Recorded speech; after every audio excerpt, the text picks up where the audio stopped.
Good mic. Okay, the mic. Could we actually stop the music and start the show? No. I'm sure more people will be coming in, but we hit the time and we have a fairly full agenda.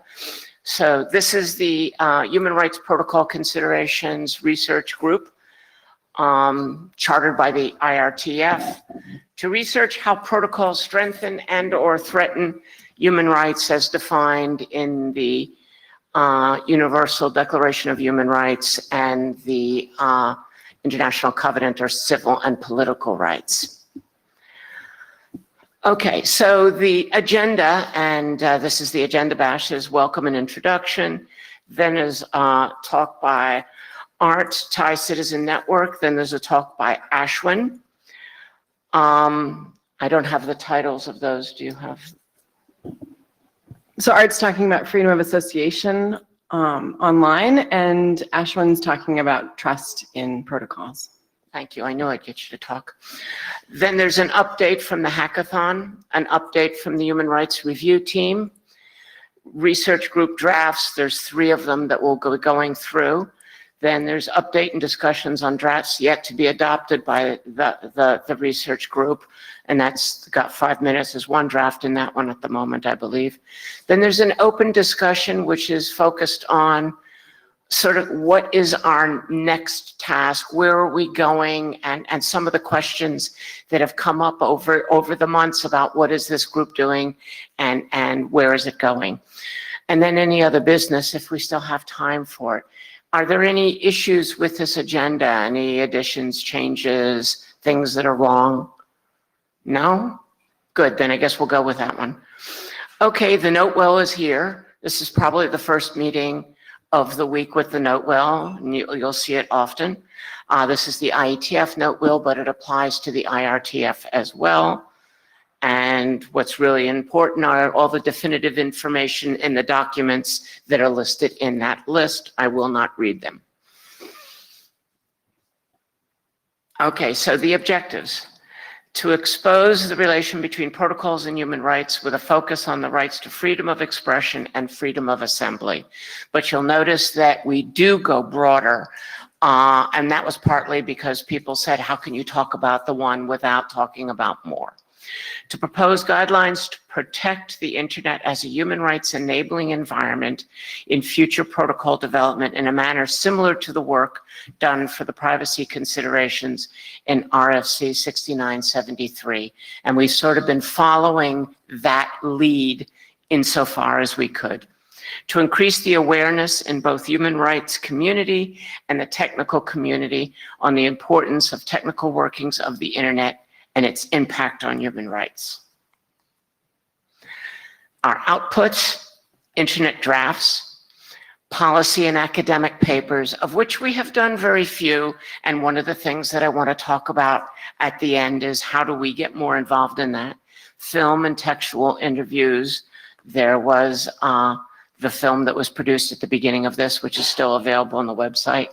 Data analysis and visualization, and protocol analysis of existing protocols. So we have a fairly wide scope of work that we can do, some of which we're paying more attention to than the others at the moment.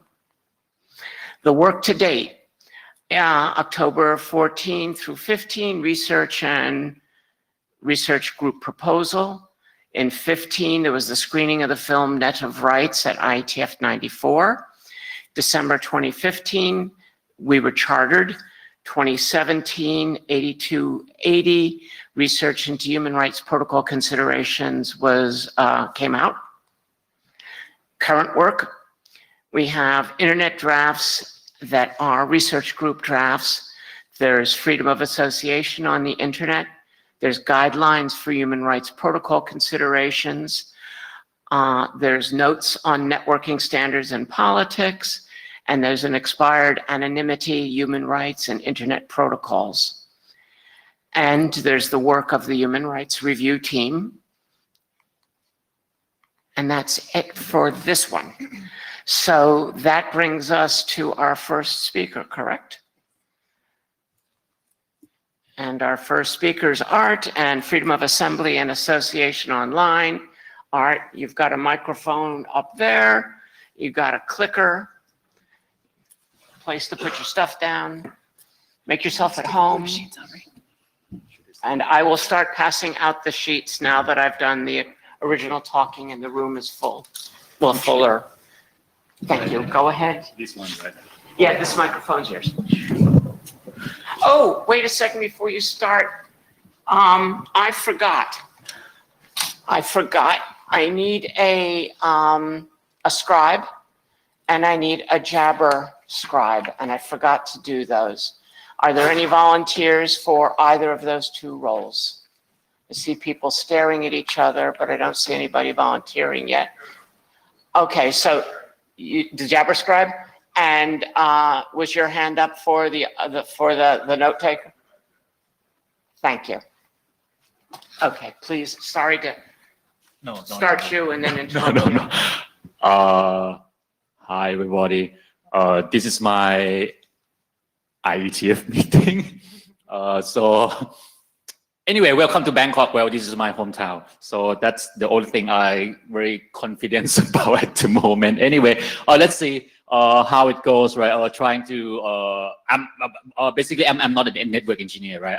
Although I'm graduated in like computer science, AI, whatever, but network engineering, it's not my turf, right? I'm completely have no clue. So like, let's have some discussion after this, right? But this is the thing that I'm doing at the moment. I work for an NGO based in Bangkok, working on digital rights, right? Specifically more on the data protection, privacy online, and also freedom of expression, right? So and actually like a lot of materials here actually like borrow from like different people, like Article 19 included, Hrpc, whatever, right? But let's see, right, how we can link this like together. So maybe first thing first, right? So we're going to talking about like two kind of rights, right? Two kind of freedom here, right? The first one is about the assembly, right? The rights to like be able to just like guarantee together, like demonstration, like walking on the street, public spaces, things like that, right? So that's one thing, the assembly one, right? Another one is association, right? For example, like forming a political party, forming a trade union, labor union, or inside your workplace, right? or there's different kind of like probably like national or local regional context as well, right? So that's two things, like assembly and association, right? In the context of the international treaties, like a lot of times when we're talking about freedom of assembly, oftentimes we will use this actually exactly like freedom of peaceful assembly, right? So what is actually peaceful, like there's many interpretations, right? I will show you later, like in the next slide, right? But basically, right, when we're talking about like the freedom of assembly and association, right, we're talking about it's like happens in a space, right, wherever the space is. So the same thinking, like should be like also like extended to the online spaces as well. If you ask me, I will answer like yes, right? If you ask other people, I'm not sure. Well, but that's the kind of baseline here, right? That at least for a lot of groups, right, we think that like okay, any human rights that we enjoy offline should also like the same extended to online as well, right? So when we talk about peaceful, right, what's actually like peaceful, right?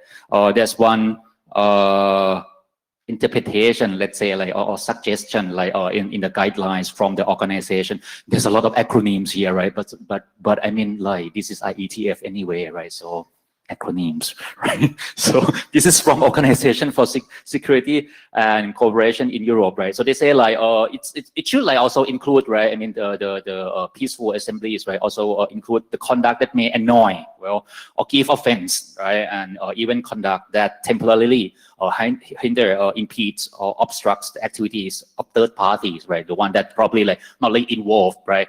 In the demonstration, or like probably not a stakeholders in the demonstration, like third parties, but even like someone get offended or maybe annoyed because of the fact that like someone is actually there's a lot of people in front of like some buildings or on the street, they cannot go somewhere in the city easily on that day, but that's still like peaceful anyway, right? How we can going to actually like interpret it like in the online context as well, right? Should like I don't know, like if I actually if I'm an organizer of say an online campaign, if I ask like people who may be like not really happy with some bills, right, for example, right, to visit a government website, right? A lot of people, right, at the same time, to the point that probably the regular visitor of that services cannot really use the service, or the service like are going to be very slow. Will that be still like a peaceful assembly online or not, right? I don't know. Anyway, right, so we're talking like peaceful, right? We're talking like the spaces, we're talking about activities, right? But as in any kind of like international treaties, like or convention, there are always like limitations.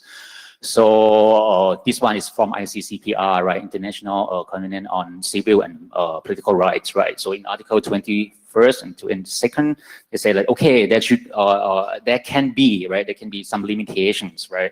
But those limitations should be provided by the law, right? And those, I mean, there should be some, how to say, like the really legitimate reasons, right? Like for example, like this is like very common, right? National security, public order. And the last thing is like the protection of author rights, which is like, this is actually open to a lot of interpretation. In some countries, these author rights will also include like, well, copyright infringement or like pornography as well, right? Which like to other people interpretation, this kind of debatable, right? Whether like the pornography or copyright infringement should be also included here or not, like to prevent someone to enjoy their freedom of assembly or association. Two dimension, right, of assembly, right? We're talking like people like gathering on the street, right? Demonstration online or offline, right? But before they can actually do that, like there should be some plan, organization of that first, right? So when we talk about freedom of assembly, we at least, right, talking about these two dimensions, right? The first one is like actually before the assembly could actually take place, right? There should be some communication planning, right? Organizing something, okay, we're going to meet here and there, at this place, how many people, or how many like toilets we actually need, do people actually have some like special needs or not, right? So actually there are some organizations, right, before the assembly can actually take places, right? So that's the first thing, like people should have the right to actually organize and plan an assembly. Right, and the second dimension is like the assembly itself, right? And this should apply whether it's like online or offline. Like some of the assembly, right, can actually organize online, and then the assembly itself actually happens offline. Or I can go vice versa as well. I can actually meet someone here, right, offline, and talking about, well, probably next week we should like gather together, maybe on the Twitter, and try to use the same hashtag like for the whole week, right? So we actually plan it offline for the action that's going to happen online, right? So actually, like, there's no clear border here, right? The same freedom and rights here is actually like you can like skip jumping from one space to other space. But yes, that's basically there's two dimensions, right? To plan and then to take the action from that planning. And here's like, so previously I'm talking about the freedom of assembly, right? And this one is for the association. There is two things that we can thinking about like here, right? It's like we're talking about like the associations, like or category of associations that already existing, right? Or offline, right? And because there's an online communication, electronic communication, right? It can help further, right, this association to reach out like more members or have like more activities, like or make it like more like effectively, basically, right? But there's also a second kind of thing here as well. Is like there are some kinds of association that in some societies, right, in some society, it may only exist online because in the offline spaces, it's probably just too dangerous, right, for them to actually like have it, right? For example, like some political ideologies or belief, like religious belief in some countries, probably just too dangerous, like to have some association offline, or like LGBT group, something like that, right? So this is why, right, a lot of people think that, well, actually this is like actually very crucial, very important, or why we should also have the freedom of association in the online spaces as well. We're talking about two rights of freedom so far, right? Freedom of assembly and also freedom of association. How this actually links, right, to all the rights, right? Before this, right? In the opening, we're talking about the RFC. They're talking about the privacy considerations, right? In the design of the internet protocol, right? So how that's actually going to help, right, the freedom of association or assembly, right? So let's see like how it links together, right? I'm actually like, I mean, Thai Netizen Network, right? The group that I'm working for, right? Actually, we started first to fight basically against the censorship, like online censorship, right? So that's the freedom of expression, right? That's the first thing that we're working for like, I don't know, like 9 years, something like that. But so maybe this is like one of the first things that people can think about, that like, yeah, well, I mean, to be able, right? I mean, when we're talking about freedom of assembly and association, it is because something we have something to say, basically, like whether it's going to be on the street, like we held a demonstration, right? Enjoy the freedom of assembly because we want to express something, like and let the public knows about that, right? Or we can express that like in the form of association, right? We form a group, right? And then we submit letters or recommendation, whatever, like through some like a little bit more formal mechanism, right? But this is basically to enjoy also like our freedom of expression. So that's kind of like the first linkage they've been thinking about, like how freedom of expression and freedom of assembly and association can be like linked together. But before we can actually have some messages to actually to express, to say something out loud, out there, right? Maybe we have to actually a little bit like take a step back and think it through, right? Discuss with our friends, colleagues, right? Why we're going to say something like that? What is the goal of saying so? Or like what's our aim of the demonstration, for example, right? So before the expression, sometimes, right, it actually needs require as well, right, the freedom of association. So you can actually formulate, like the expression inside that.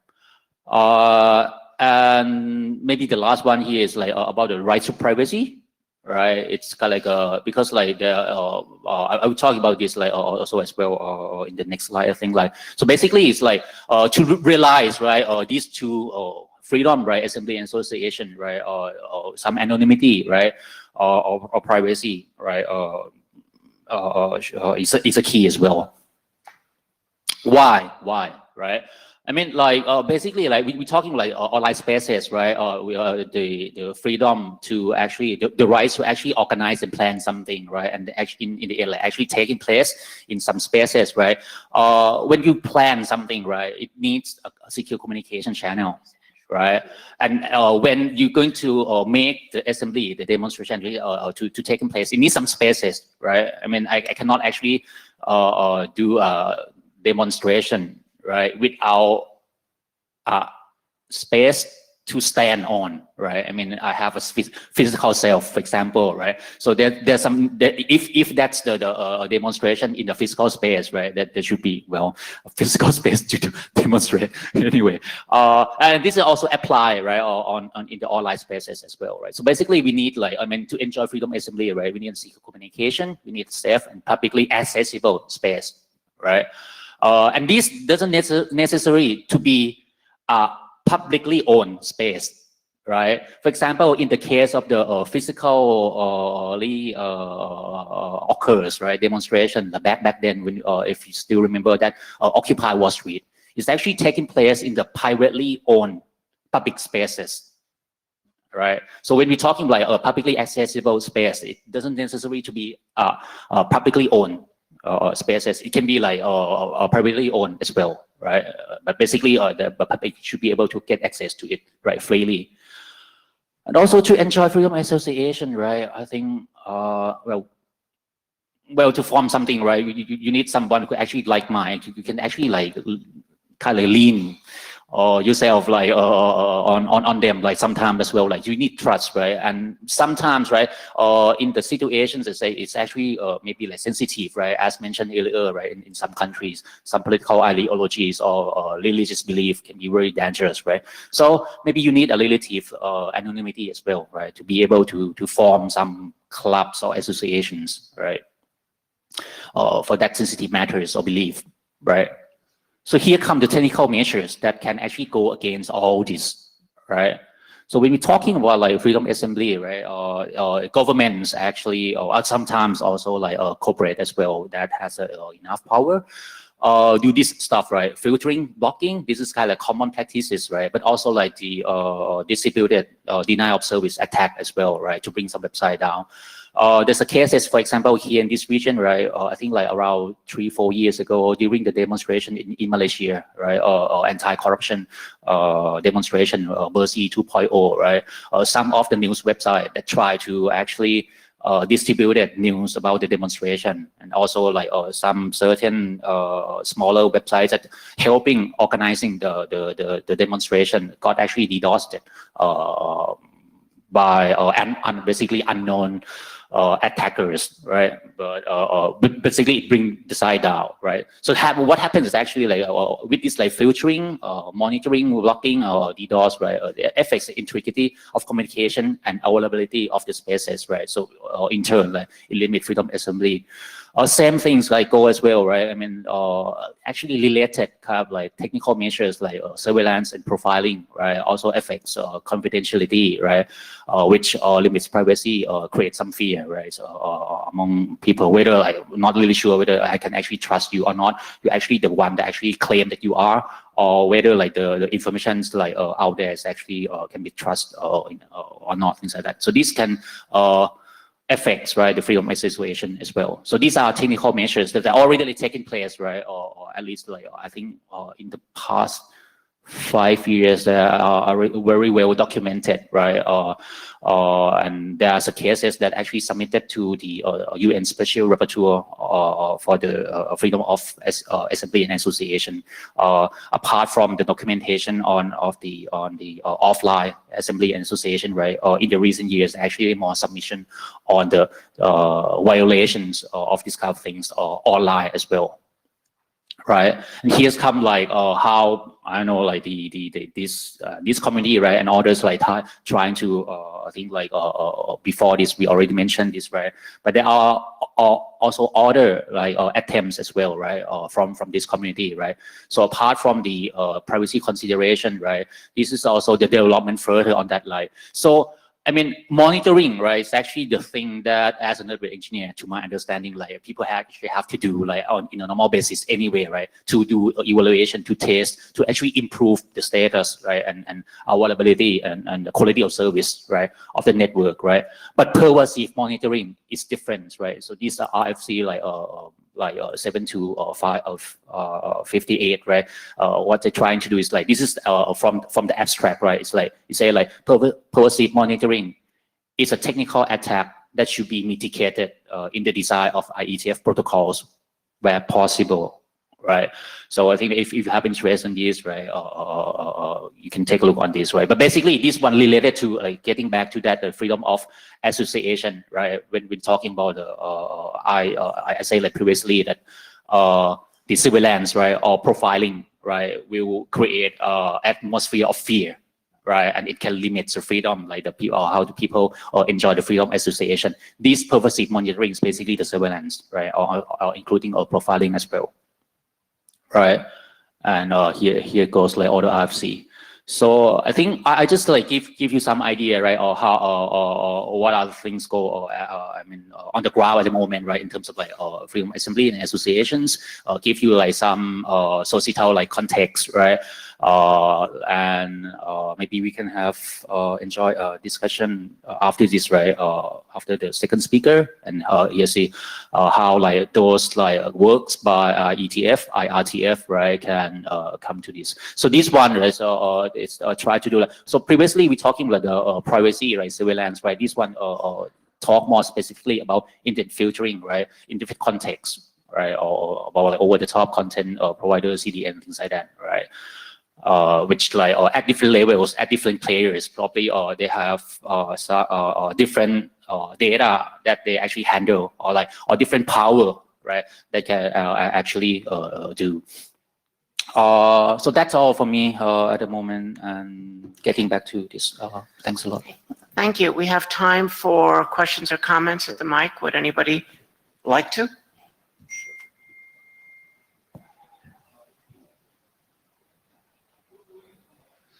Please remember to give your name. Thanks. Jonathan Hoyland, Royal Holloway. So I've been reading quite a lot of research about this at the moment, and apparently a more common technique than fear would be what's termed flooding, and so providing lots of alternative content to prevent people being able to find the appropriate content. And I feel like you need some extra right in your list, because you could respect all of the rights you listed and still prevent true freedom of association, or being unable to arrange a protest because no one can find out about it because there's so much spurious content. Sure, like flooding. Yeah, that's a thing that very common practices. Yeah. But would you say that there's some alternative right that you need to have, or is that just something you have to accept that governments or whomever are allowed to do?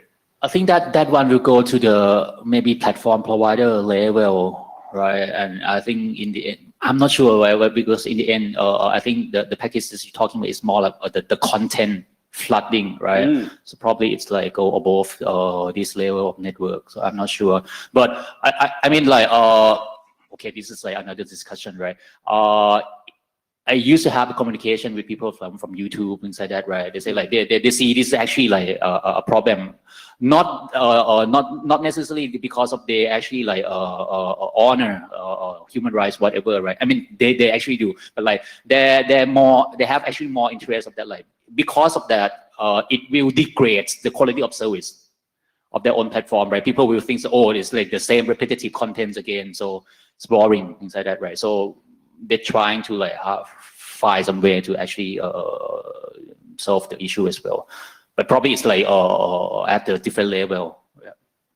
But it's probably something the in the HRPC might do research in. If you Maybe I'm not, yeah, sure. That's the thing. Thanks a lot. Well, in addition to this, I think like it's very interesting that like a year ago we're not sure whether they actually intentionally do this or not. Like we found this at least in Thailand, in few other countries, when there is a demonstration, the policemen actually not really sure whether intentionally or not. Okay, let's say, but they do this. Like they did this. They actually open the music very out loud, right? And this music is actually copyrighted. So people try to actually do live on their Facebook or YouTube or whatever, right? So the police actually like open this copyrighted music out loud, right? And the algorithm inside Facebook and YouTube detect it and bring the clips, the live down. We don't have an evidence whether they actually intentionally do this or not, but that's more and more like be found, right? Lately, very interesting. Okay, thanks. Ted Lemon. Yeah, so just to sort of follow up on what the gentleman just said, this is actually a theme that I've been noticing as I've been reading the current documents, that they seem to really be talking about the world as if it were, I don't know, 1970. And they're not really talking about all of the various ways that you can attack and suppress human rights using the internet that are not possible elsewhere. And so it's more, so in other words, the focus right now seems to be more on preserving existing rights on the internet as opposed to identifying attack surfaces and talking about how to address the attacks that can be done. And this is very concerning to me because you know, if you look at what's actually going on the internet as opposed to, you know, what's being written in the drafts, most of the issues that we're having are more along the lines of what we were just talking about, like the attack that you just described, which I think we can very clearly say is an attack, whether it's intentional or not. It's brilliant, right? You're using the content filtering of an online provider against the protesters, right? It's brilliant. And there are many attacks like this, and if we don't enumerate, if we don't talk about these attacks, if we're not researching these kinds of attacks, then I don't think there's a whole lot of point in the rest of what we're doing, because I think that these are where the problem lies. The problem doesn't lie in, I mean, yes, of course, you know, we can put up firewalls, you know, like the Great Firewall of China is an example of censorship, right? But these are relatively trivial in comparison to some of the other attacks that we've seen. And I think that if we're not seriously talking about those other attacks, then we're really not going to accomplish a whole lot. Thanks a lot for contribution. Yep. Just a quick comment on that one. That seems to also, though, be one of the problems that we're getting into on the list sometimes is where are we talking about how some application is used versus where are we talking about what a protocol enables or disallows. And sort of cutting that line there has been sort of a difficulty, but thanks. Please. Well, Nalini Elkins. I really want to agree a lot with what Ted is saying. One of the real problems I think we have is, you know, there's so many new things that are possible and so many new things that are going to happen with the capabilities that we have, that I think we really need to be thinking and talking about what's going to hit us in the future, not just what has happened in the past. Thanks. Ted Lemon again.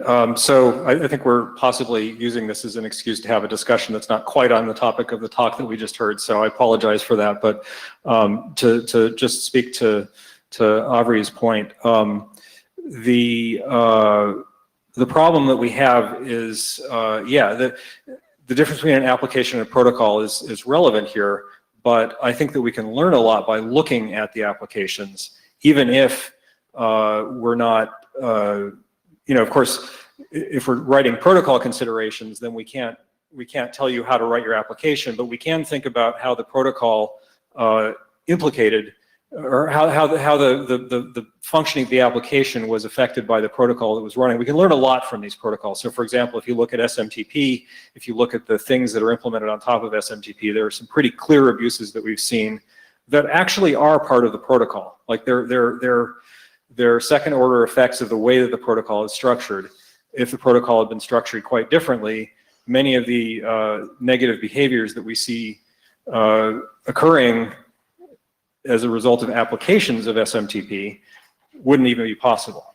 So it's something to think about. Because the theme that I've been seeing as I've been reading these documents is that they really don't seem to be rooted in problems. It's not that they're not talking about real problems, but they're not rooted in specific problems. And the problem is if they're not rooted in specific problems, then you're basically just building cloud castles. And so if we can actually look at specific problems and see how those specific problems,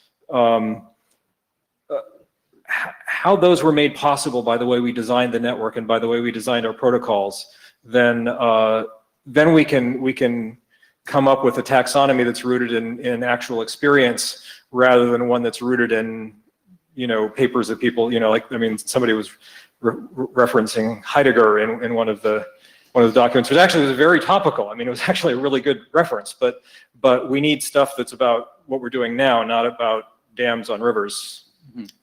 Thanks. Sounds like a good draft. And I'll cut the line after Neil's so that we can get to the next presentations.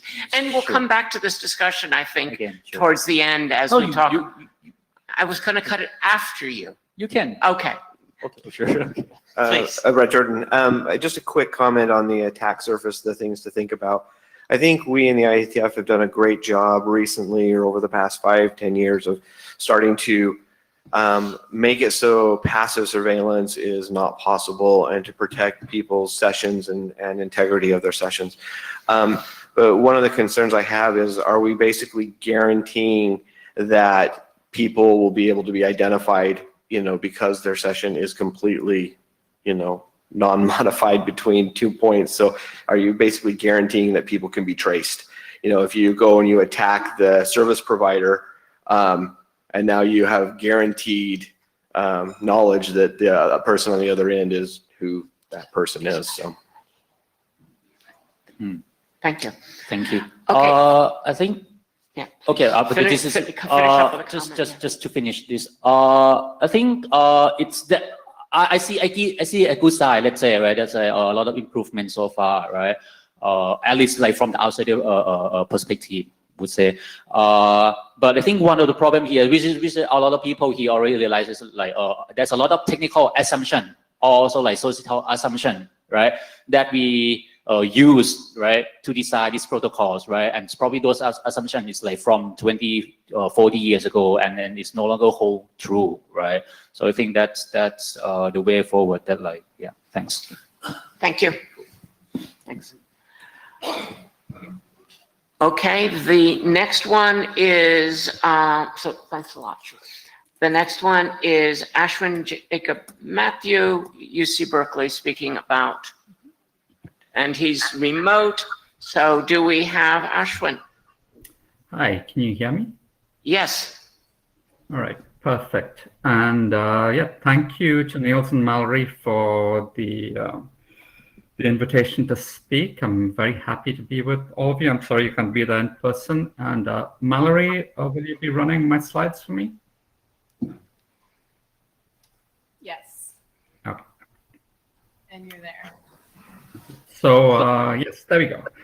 So I'll be perhaps in many ways like picking up on some of the questions that came up in the discussion at the end of that last really interesting talk, and talking about the role of trust in protocol design. So really not so much about human rights per se, although I will try to make those connections.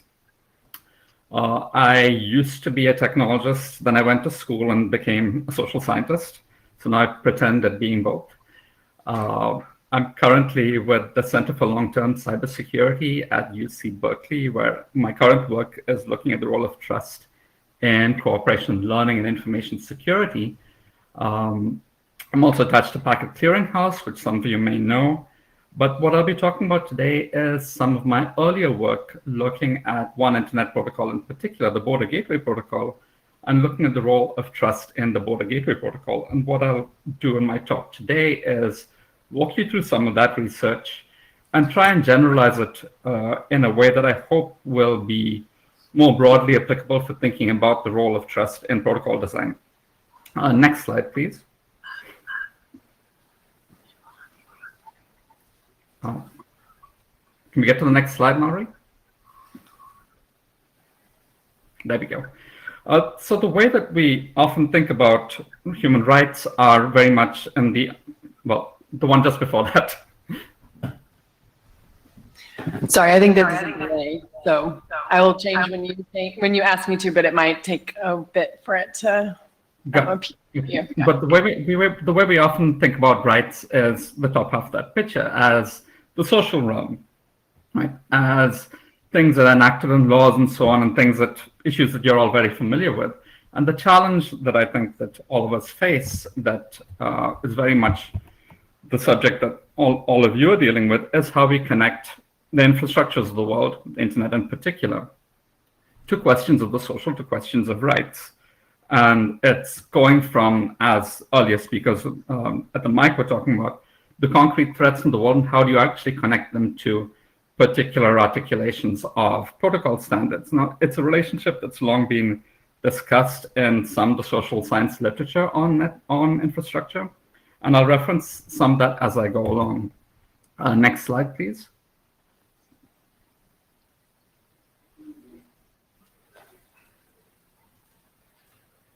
So my story starts here with the Border Gateway Protocol, and one of the more visible route hijacks in the protocol, of which there are many, but this was one that got a lot of attention at the time, which was when Pakistan briefly hijacked YouTube.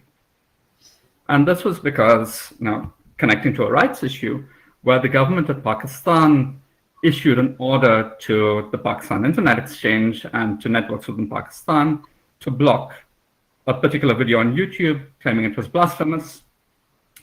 But equally, in the news at the time and local coverage, claims were equally made that the order came out because there were videos showing problems of vote rigging and electoral fraud cover-ups on YouTube, which is why the government was doing this. Now, the way that the Pakistan Internet Exchange chose to implement the block, as some of you may know, was to announce they knew a better route to YouTube than Google. Intended to do it only within Pakistan, but through misconfiguration, that announcement spread to their upstream networks and to the rest of the internet. And so for about 2.5 hours back in 2008, the internet thought that YouTube was in Pakistan. And this very much set me on my path in my research, which was to ask the question, well, if Pakistan can hijack YouTube, so trivially, why is it that the internet is stable at all? Why is it that the Border Gateway Protocol, BGP, is stable? And it's an interesting moment to look at this because in many ways, again, as some of the speakers at the mic earlier were pointing out, we understand infrastructures, we understand rights at moments of breakdown. And at this moment of breakdown, connected to a moment of a breakdown of rights, as much as a breakdown of the infrastructure, we can start to connect some of the technical affordances in BGP with some of the expressions of control being over it in the way that the Pakistan Internet Exchange chose to do this. Next slide, please.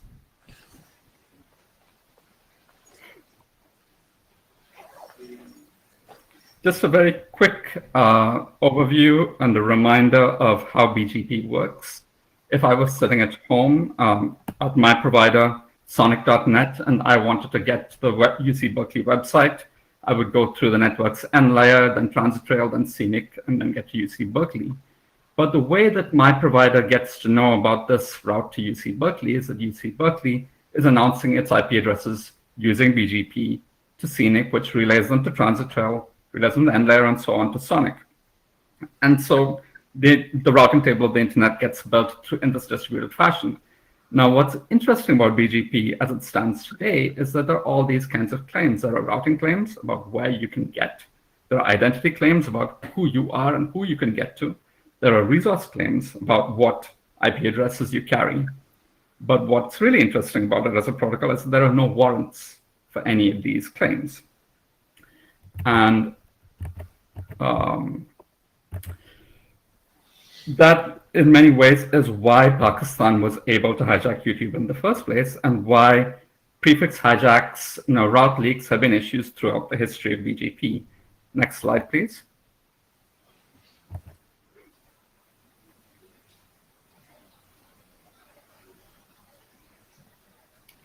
So now, what does this mean for us when we think about rights? And let me broaden out the conversation for a minute before I narrow back down on BGP again. Now, one way that we think about rights is in a balance between autonomy and accountability. Right? You have the guarantee of a freedom of speech, but equally you're held accountable. You can't engage in hate speech, for instance. You can't engage in defamation. And that balance is in many ways one way in which rights are articulated. And again, the balance is found differently in different places under different political conditions. Now, how might we start to think about that balance in terms of protocols? This is very much a balance that goes back to the early days of the internet when John Perry Barlow was telling us, but declaring the independence of cyberspace, right? That this is a space beyond control. But instead, I suggest that what we might start to ask of our protocols, instead of looking at particular rights, the way that we might get to thinking about how a balance between autonomy and accountability is manifested within infrastructure might be to ask these questions. Who can exert control? Who is able to exert control to ensure autonomy or to ensure accountability? And equally, how can we trust? How can we trust these systems? How does trust function within the context of these systems? And analytically, I'll break these down in the course of my talk over 3 areas, right? The standards. What is the actual form of the standard? What does the standard allow? The gentleman earlier was talking about SNTP, that there are particular features of SNTP that allowed particular kinds of abuses. Equally for BGP, there are particular features of BGP that allow route hijacks, for instance. And equally, who makes the standards? All of you at the IETF, how do standards organizations function? The next piece is resources. What resources does a protocol need in order to operate, and who controls those resources? How are they to be trusted? The regional internet registries in this instance. And finally, what is the topology upon which a protocol operates? And how is that topology managed? In this case, how did that route leak happen? How is it that the Pakistan Internet Exchange was able to hijack and reconstruct that topology? Next slide, please.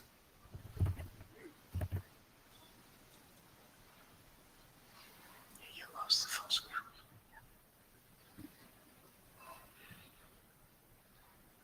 There we go. And so let's talk about how authority shifts, like over the history of the protocols that came to be BGP.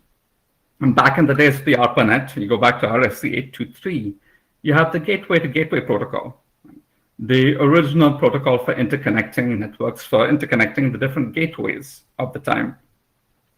In that protocol, it actually defines authority. It says, all the gateways are under a single authority and control, as is the practice in other network implementations. There was no notion that the internet was to be decentralized. There was a very clear definition of where authority and control was meant to reside. You move forward to the next generation of the protocol, the exterior gateway protocol, which was deployed in the NSFNet. And you see, again, not a defined definition of authority, but a definition of topology. It's intended for a set of autonomous systems connected in a tree with no cycles, and therefore the NSFNet backbone becomes the authority, the default authority. They ran the policy routing database where all the routes were maintained, and it was from the backbone that routing was controlled. But then you get to the internet with BGP. BGP originally deployed in the NSFNet, but then was used to make the public internet. And you get to a point where all of a sudden there is no hierarchical network. You have a complex graph that we have today. And in making the transition from the NSFNet to the internet, the NSF issued a solicitation for a resource arbiter, which has become the RADB today, and the system of internet route registries that in theory would act to establish and maintain databases for routing services which may be used by attached networks to obtain routing information, but need not be used. And as many of you may know, these are in fact not used by all networks. Some use them, some don't. They're used to different degrees. So the question then becomes, as following the YouTube example, how is authority maintained within the context of this decentralized system? Right? And just to remind us about how complex the system really is, next slide, please.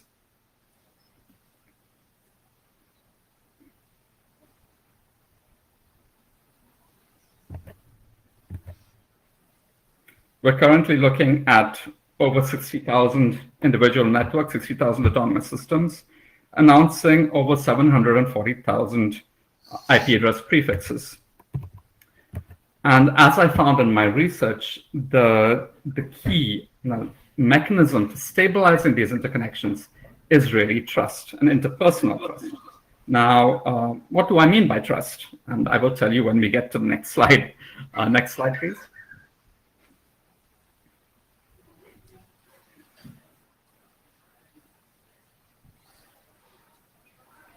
Now, there are many definitions of trust, but for the purposes of this presentation, I'm going to be talking about a relational definition. That in general, when you have a problem of engaging with someone else in an interaction that it involves some risk and uncertainty, how do you solve that problem? Now, one solution is to have an assurance structure, as might be called in the literature, which is, well, I'm exchanging paper money with someone. Do they need to trust me to accept that the money has value? No, you trust your central bank because you have something else. You have an assurance structure, the bank that is assuring the value of the money. Equally, you might say, well, I've interacted with this person for a while. I actually don't have to rely on a third party to provide assurances. I can trust them as an individual. So for instance, you go to the corner store and they've seen you like shopping there for a while and one day you forget your wallet. And perhaps the shop owner says, well, I trust you. I've known you for a while. Pay me when you come the next time. And so it's not to say that these are the only two solutions to the problem of risk and uncertainty, and not that they're mutually exclusive, but analytically it's useful to pull them apart, to think about assurances versus interpersonal trust as solutions to the problems of risk and uncertainty. Next slide, please.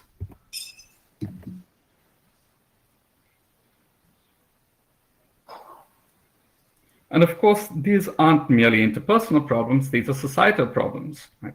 And so we can talk about system trust, the large systems that we trust in, like the internet, and the assurance structures that provide anchors for those systems. We can equally talk about interpersonal trust, the networks of relationships, the reputation we form within those networks that allow those systems to function. And equally talk about generalized trust. We say, oh, we're all part of the same community. We've all come to the IETF, for instance, and there's an assumption about how much you might trust someone just within that space. And these are all different kinds of analytics that I'll play with as we move on. Next slide, please.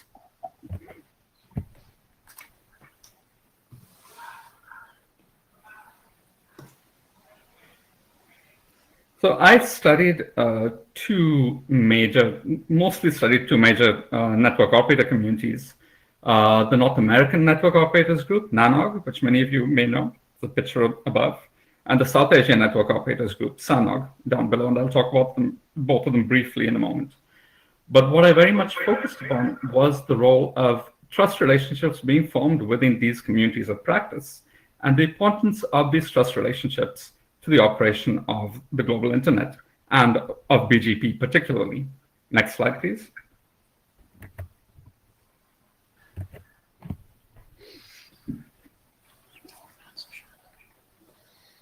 So I'll give you a couple of quotes, just two brief quotes from interviews that I did, which should give you a flavor of what people were saying to me, but equally things that probably many of you are very familiar with. When I was asking someone about about BGP, he said, well, in the idealized world of humans not being social animals, you'd have really, really high quality, low friction functioning contacts everywhere you needed to. But the reality is that the problem with the internet is that people with whom you have no direct adjacency or any direct contractual or financial relationship can ruin your network. And this is as true, I think, for many other protocols as it is for BGP. Next slide, please.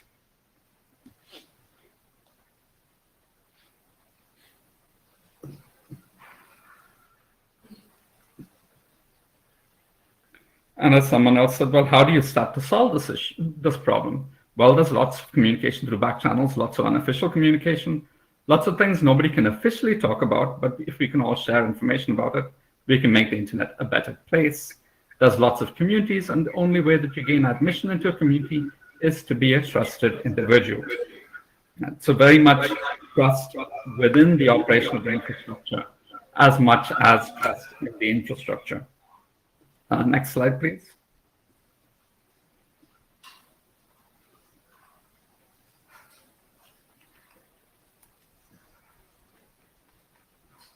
So when I go to a North American Network Operators Group meeting, yes, they have the formal sessions, but much more important than the formal sessions are the hallway tracks, the informal meetings, the building of trust relationships within these spaces. And that's sufficiently important, as some of you may know, that it's not just North Americans who show up to NANOG meetings, it's people from around the world, because North America is so relatively central to the global internet. And people's affiliations to this community are in many ways as important as their affiliations to their employers. In fact, many people within the NANOG community will be hired by companies for the relationships that they hold and their ability to get things done within this community.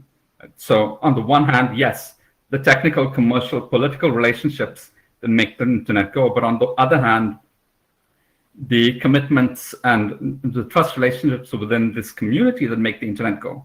And that those two aren't mutually exclusive, but really very much rely upon one another. Next slide, please.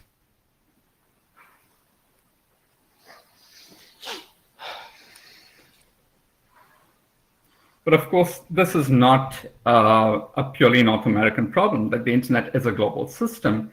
And part of what I was interested in was, well, if I'm making the claim that trust is so important to the functioning of the global internet, how does it travel? Right? How does it get established in other geographies?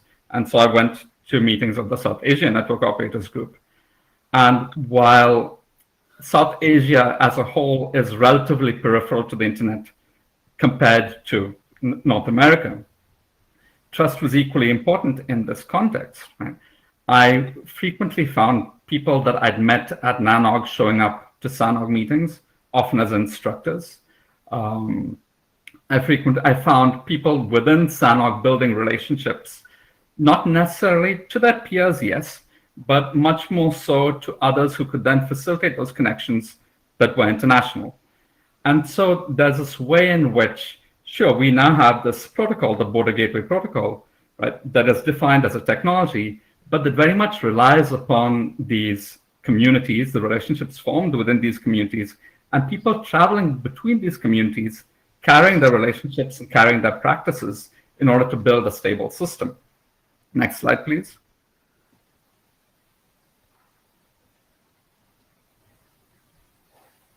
And so on the one hand, we have the technical commercial organization of the internet, right? The connection of networks that we all know.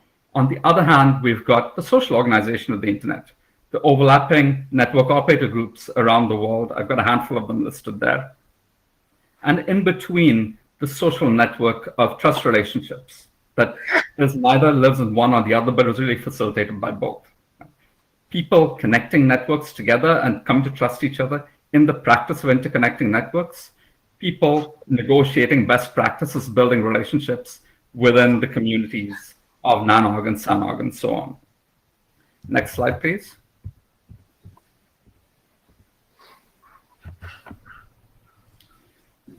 But of course, I've only talked about the problem of interpersonal trust so far, but it's equally important, as talking about assurance structures earlier, to talk about how do we trust institutions?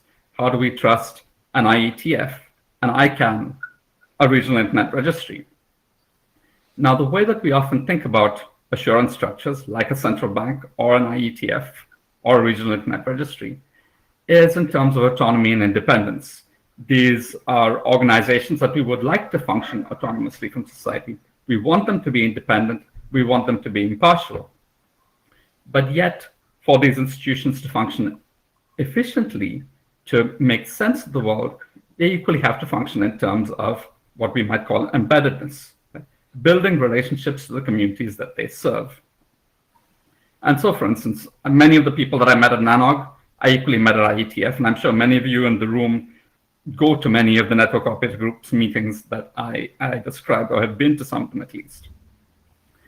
And the balance really here is between embeddedness and autonomy, and as some scholars call it, embedded autonomy, that you want institutions that are well connected to the society that they represent, but at the same time, you want them to be functioning autonomously and independently. Now, those relationships, again, relationships of trust. So for instance, when you think about DNSSEC and the trusted community representative process, where you have people who travel to ICANN data centers to witness the signing of the DNS root keys every 6 months or so. Now, is that actually a security? Is that technically required to make DNSSEC more secure? Probably not. But it does play a significant role in ensuring the trustworthiness of the DNSSEC process, in that there are other DNS operators who I've talked to who will say, well, I don't know about ICANN, but I trust the individuals these trusted community representatives, because they witnessed this process, and I trust the individual, and therefore I have more trust in this process. Next slide, please.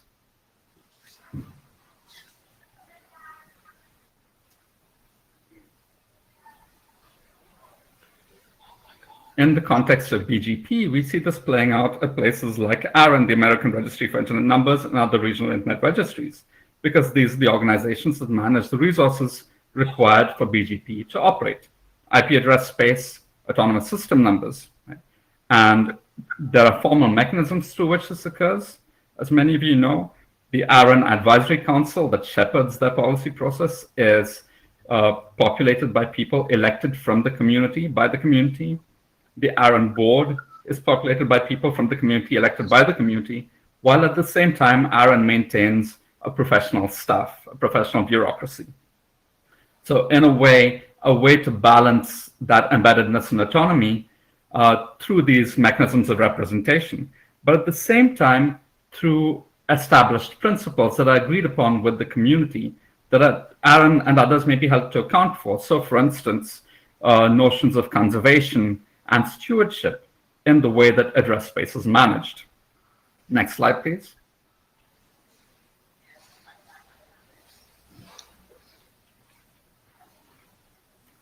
Now, of course, to go back to where I began, thinking about the history of BGP, equally, there's another change afoot in BGP right now, which is instructive in thinking about the story that I've told so far. We have RPKI, which is a cryptographic mechanism for securing BGP announcements.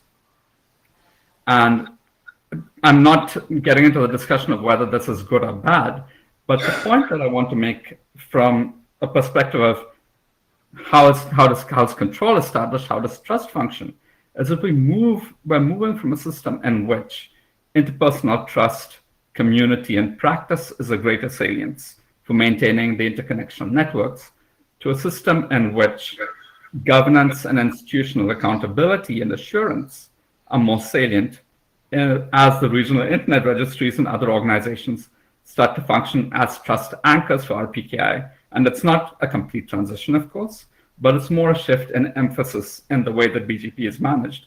And it's something for us to think about critically. It gives us some clues about, well, if we're going to think about the expression of rights within the system, how do we now hold it accountable? We might earlier have said, well, we need to express these principles and rights within the practices that are being transmitted across the network operator groups, within the principles held by organizations like the IETF, the regional internet registries. And now we might have to focus much more upon, well, what are the formal mechanisms of accountability for the trust anchors to ensure that they don't violate rights, that they're not politically captured by another agency that forces them to withdraw routes, to remove certification for routes. Next slide, please.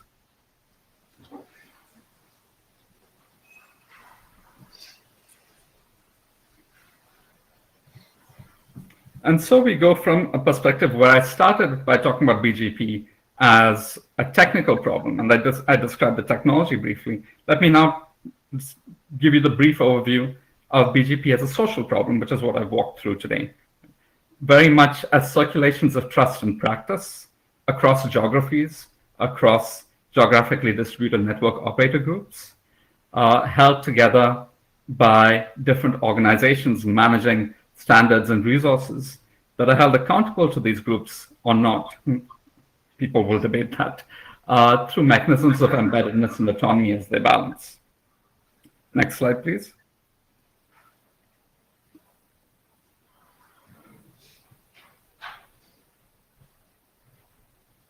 Which brings us full circle back to where I began. In thinking about the balance between autonomy and accountability in rights, to talk about, well, ask the questions of protocols, how can we exert control, how can we trust, and apply those questions to standards, resources, and topology as independent problems. And yet, next slide, please.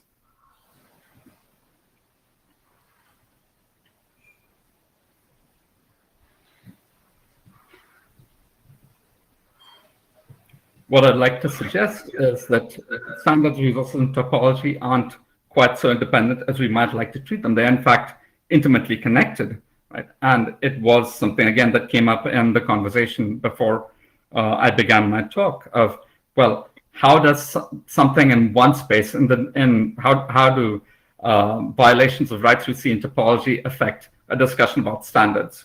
And equally, I would suggest, how does it affect the way that resources should be managed? And that all these three are really intimately connected. And while analytically we can pull them apart, and we should pull them apart, in reality, we equally need to think about how they're connected together and how they influence each other. And one way to approach that across each of these realms, across standards, topology, and resources, is to think about how the design of technology interacts with the design of institutions required to manage that technology. So BGP needs autonomous systems, needs IP address space to be unique. And so you have regional internet registries that ensure the uniqueness of those allocations. We need to think about how they have to account, what their policies are, but equally the relationships that these technologies assume. We had GGP, which assumed that it was a central point of control. We had EGP that assumed that, again, a central point of control and the topology. And now BGP, which assumes a completely decentralized system, but then what relationships are required to manage that, as I've argued, as I found in my research, relationships of trust cutting across these network operator groups. I'll close there. I offer this as hopefully a useful analytic for thinking about the way that we might think about control and trust in protocol design, and hopefully inform the way we think about rights and the balance of rights as articulated across those. Thank you. Thank you, Ashwin. We've got a couple minutes here for comments or questions, so please line up. Please remember to give your name when you start speaking. Thank you. Please, go ahead. Ashwin, great presentation. Thank you. It's Ted Lemon, by the way. So the question that I'm running into when I think about what you just said is that we seem like we have a bit of a Hobson's choice here between a system that we currently have that doesn't actually work all that well, though it works damn well, and another system that has been proposed to replace it that would probably work well in other ways, but perhaps not so well in the ways that BGP currently works well. So I guess my question is, do you have any sense of how to navigate that, or are we just at the point of noticing that problem? I think it's a problem that has been, at least I've seen it debated for a while, both in the network operator community as well as, I think, in the academic internet governance community. It's a hard one. I don't pretend to have a pat answer to it, because on the one hand, I think that there has been, the internet in part has been successful because it has been permissionless and people have been able to connect at will without having to get permission from anywhere and can continue to do so. On the other hand, that has come with a responsibility, thinking about that balance between autonomy and accountability. We have autonomous systems. They can configure, you can connect who you will, but accountability has largely been social.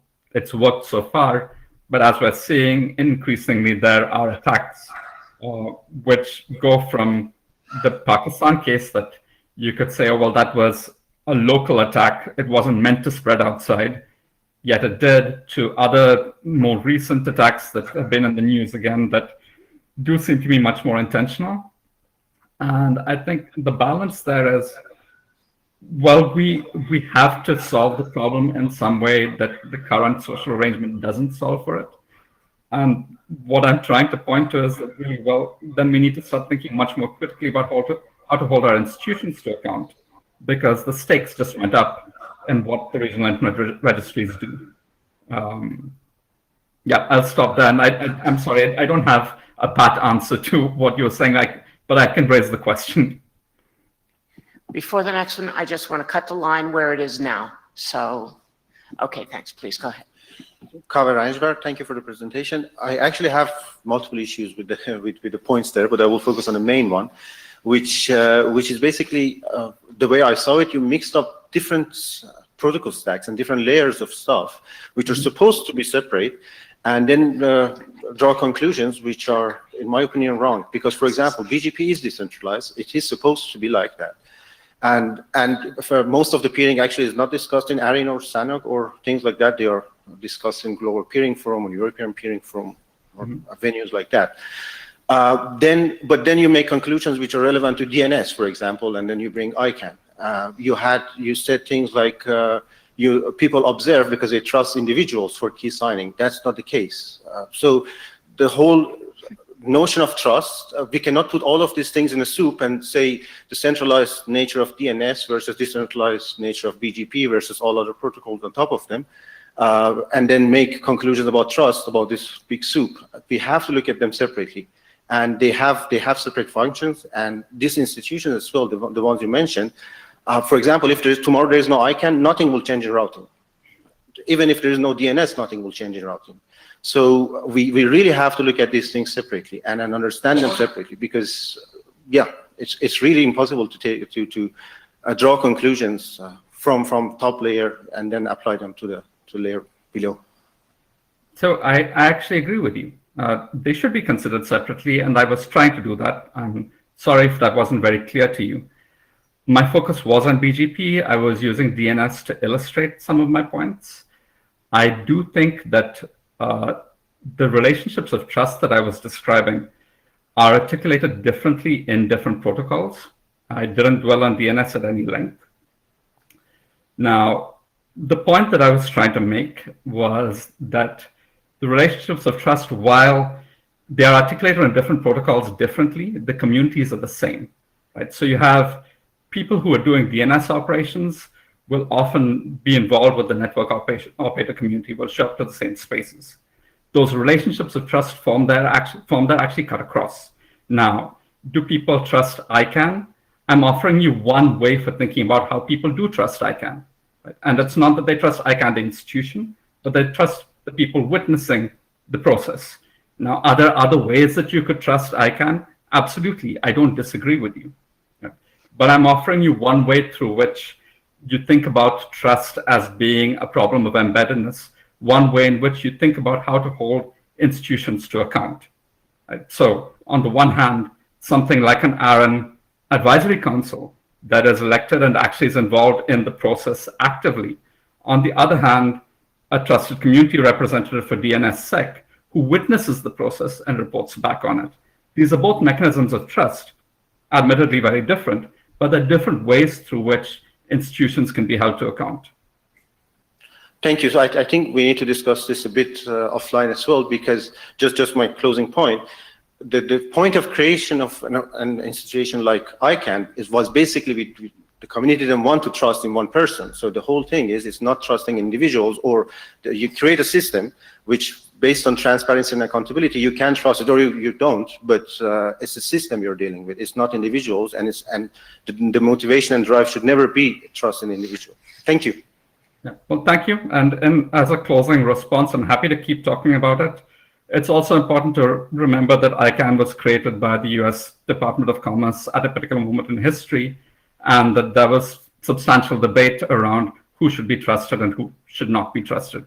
And I think it continues to hold true today that individuals are still trusted within these systems. Hi, my name is Ashutosh Singh, Symantec.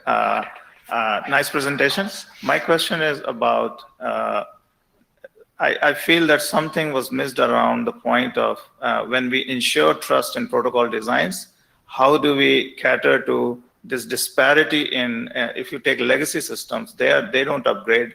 So that point, and that is going to be the reality of the scenario. So even if you can ensure something, but you cannot always future-proof. So that's an aspect that gets, whether you take medical devices, they are $1 million, so they must be still running some Windows XP or 95 or 98.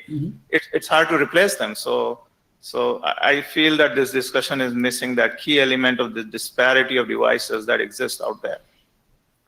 Right, and I agree. I mean, for instance, thinking about BGP, just what I talked about, when you go from the way that it's designed now to the deployment of RPKI, some networks are deploying RPKI, others aren't. And it will probably be a long time before it is deployed widely in any meaningful way for multiple reasons. There are capital costs in buying new equipment. There are costs in training personnel. The new equipment has to handle cryptography. It's going to be more processor intensive. There are all these considerations that come in, which mean we're going to continue, just as we have a dual stack v4, v6 internet, we'll have a dual stack BGP that some of it has RPKI, some of it doesn't. Now, how do we start to handle that? And that's where I think the communities that I've described become really critical. On the one hand, you've got the institutions that you might start to rely upon, like the RIRs, like the IETF, like ICANN, and so on. But in those networks, those broad networks of social relationships formed within the communities of practice, the network operator groups, I think those play a critical role in allowing for some leeway in those transitions, allowing for more negotiation in those transitions at the operational level in ways that are really critical and I think overlooked in a lot of policy discussions. Thank you for, my name is Tarakiya, I'm with OTF. Thank you for a very thought-provoking presentation. My question is regarding the shift that you talked about with RPKI from trust to assurance. I was wondering, is there a functional difference between looking at it that way versus, for example, looking at it as a shift in between trusting communities of practice towards trusting cryptography and algorithms, and by extension, a smaller community of practice that understands how to design and build and study those systems? Question. So I think that in this particular instance, I would say it's not so much about trusting the cryptography and the algorithm, although that's certainly an aspect of it, as it is about studying the institutions that act as the trust anchors. So if you were talking about blockchain, for instance, I would say, yes, you have you need to trust the algorithm much more in the community of practice that develops that algorithm. In this particular case, because it's public cryptography, it's well recognized, the regional internet registries are holding the root keys, not for all of it, but at least for some parts of the system. It becomes much more important to trust and hold to account the internet registries than it does the broader community of practice. Thank you. Thank you to the people that commented in questions. Thank you, Ashwin. And I think that ends this piece, and we'll now move on to the next item on the agenda. So, thank you all. Okay, thank you. Yeah. So this is the update on the hackathon. Who's doing that? Okay, great. Thanks.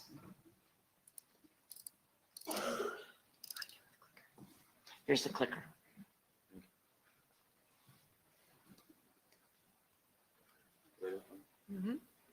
Yep. No? I think you've gone ahead too.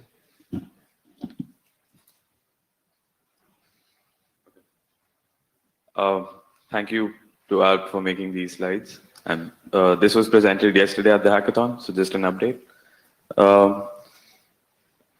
First, we started with a discussion on the recent developments with DOH, DNS over HTTPS, DNS over TLS, and encrypted SNI, which is still a draft. And we wanted to explore them from a measurement angle and see how tools and tests which are in, let's say, measurement tests and censorship measurement tests will change. And we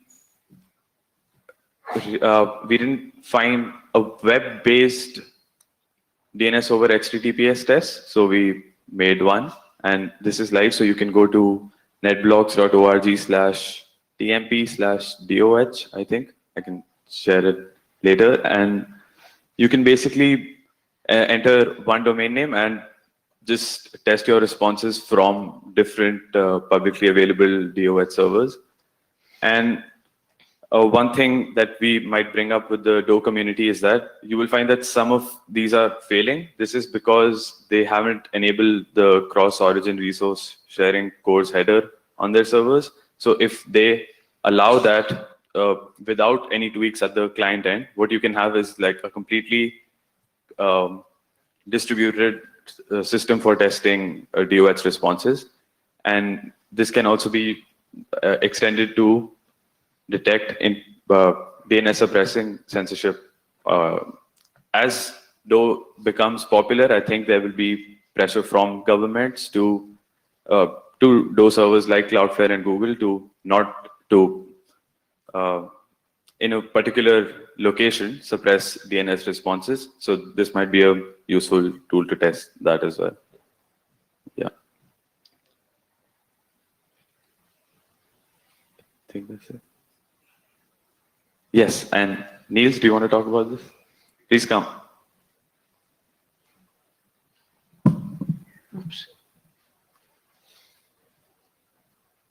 We were also laying the basis with other peoples there for a human rights review for DOH, but then we also understood that this is a huge interconnected thing with different configurations between DOTS, DOH, ESNI, opportunistic DNS, DNSSEC. So we thought before we start going into anything, let's first understand what the whole thing is, and this was the first try at that.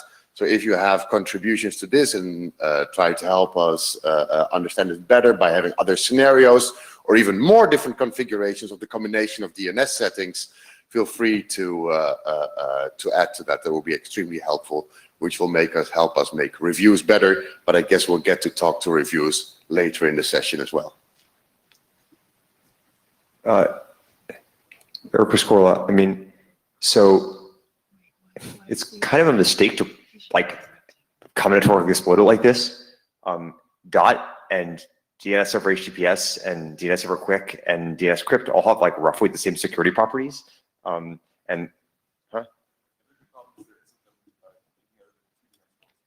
No, I guess what I'm saying is like you were to write down like things that make secure channels to like to the local resolver. The issue is not the exact cryptographic technology required to make the connection. Stop.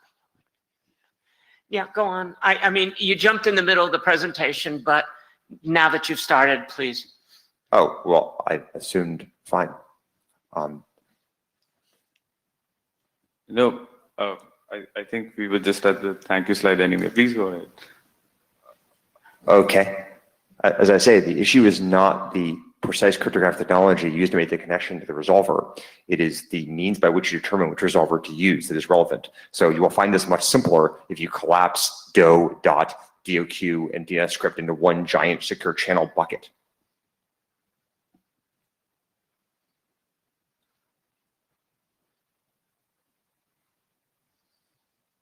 You mean as a method of analysis or as a recommendation? As a method of analysis. Because not all should have the same security properties for everything and everywhere, right? I mean, we could talk about this offline, but like roughly, yes.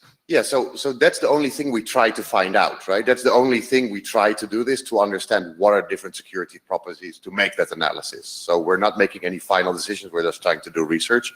If you think that actually everything should be red or everything should be green or everything should be done in one way, please say so, and then we can base our review on that. That would be extremely helpful. Thanks. I want to make sure that the presentation got completed, but then I want to get to the line. So do you have? This is fine. Oh, this is fine. So you're happy with this? Yeah. Cool. Please. So I came up to ask to go back one slide, so thank you for doing that.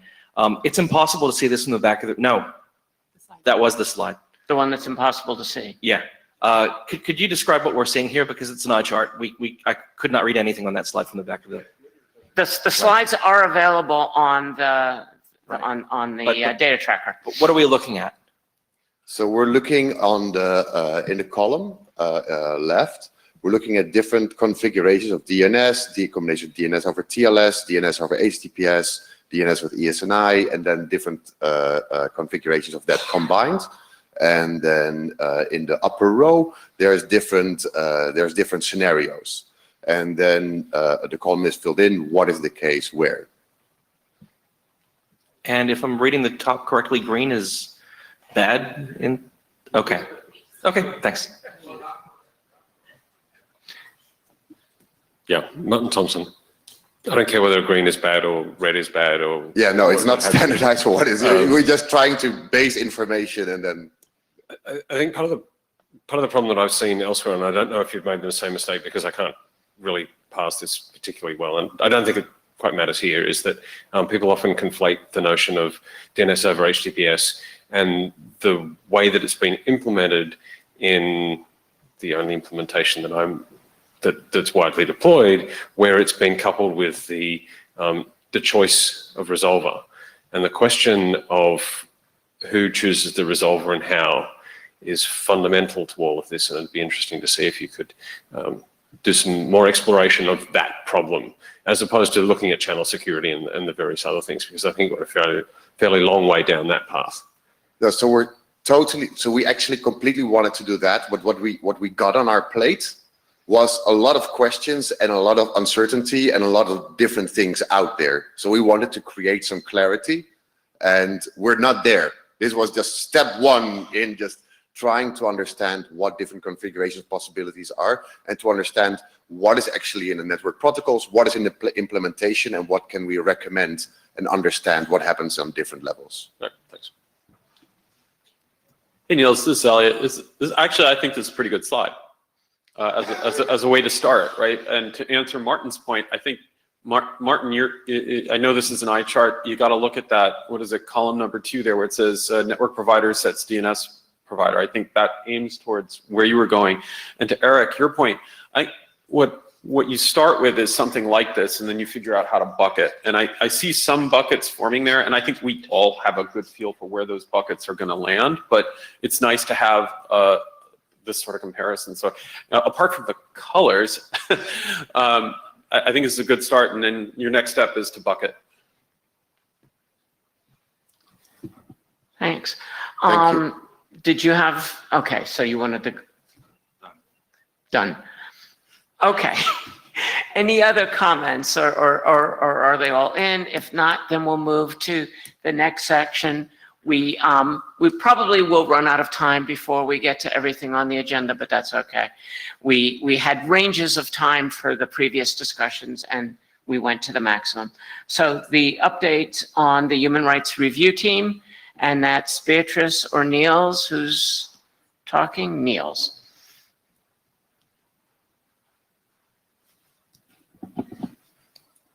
Unfortunately, Beatrice is not here. But this is just an overview of recent human rights reviews that we've done. We've done a couple again, so this is starting to become a bit more of a standing practice. This one was based on Quick. So we analyzed 3 different drafts, even though we read out a lot of other drafts. We used a bit of different methodology than with the other human rights reviews, so that we also get better in our methodology and try to understand better how to approach this. we got a lot of feedback from the community that it's better to do reviews earlier instead of last call, because at last call there's already been a lot of discussion and people don't really like to change. So we thought, let's try to do it earlier. With Quick, we might have not been so early. We heard when Gurshabat did his great review of Suit in IPWave, the feedback was, well, you've done this review really early. We would have probably caught some things ourselves. So this is like a bit of middle way down the process review. So let's see how that works. We read all the drafts and then came up and then did that next to while keeping the considerations from RFC 8280 next to it, came up with questions. We did interviews with 7 of the working group chairs, document authors, and working group contributors of about 60 to 90 minutes. We fully transcribed these interviews and then tried to puzzle together relevant answers to relevant categories from RFC 8280, and then try to clean it up and make it more readable and paraphrase. Then we shared the first draft with all interviewees, incorporated the feedback, and tried to do that twice. We published it as a draft. Previously, we only have shared it as on a mailing list, but we heard from people that that was a bit hard to track. So then we put it we published it as an internet draft. We shared it on the Quick mailing list on October 22nd, and thus far we have not received any responses on list. So I don't know whether this was because it is relatively late in the process, or the draft model was not that good. Later I also posted the markdown version. So that's maybe something we need to configure, or maybe we should just wait a bit. But the interesting thing is that it went a kind of ballistic on Twitter, which is a bit weird for an internet draft to do that, at least when I post them. So so it's maybe different audience, different ways. But I see Lars has. Yeah, Lars, so personally, I think you probably didn't get any comments because there didn't really seem to be anything that needed commenting. So there wasn't anything, there was nothing that was urgently needed fixing, right? Plus the working group is kind of busy with getting the protocol done at the moment. So that's sort of my personal take why you didn't get any feedback or any responses. Did you expect anything in there to raise concerns for us? Well, there were a few considerations, but then I also got some hints of links that I should open tickets in the. I should use them to open tickets in GitHub. We could do that. Sure. For instance, the internationalization stuff isn't fixed yet, and I think that will be good to do it before we ship it. Right. So again, personally, I think this is so far down the priority list of people at the moment, right, where a lot of the basic protocol stuff doesn't quite work yet or isn't interrupt tested, that I'm not surprised you didn't get any feedback on that. No, sure, but that's where internationalization always is. Though it sounds like you got feedback, just private feedback.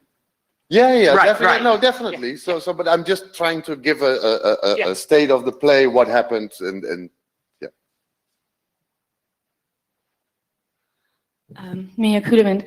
So I gave you some private feedback, and I think the reason why you didn't get a lot of feedback is because I think some of the issues you mentioned are not well discussed. Like some of the issues you discussed in the draft have been like heavily discussed in the working group. So many people contributed their different opinion, including people who also contribute to this group.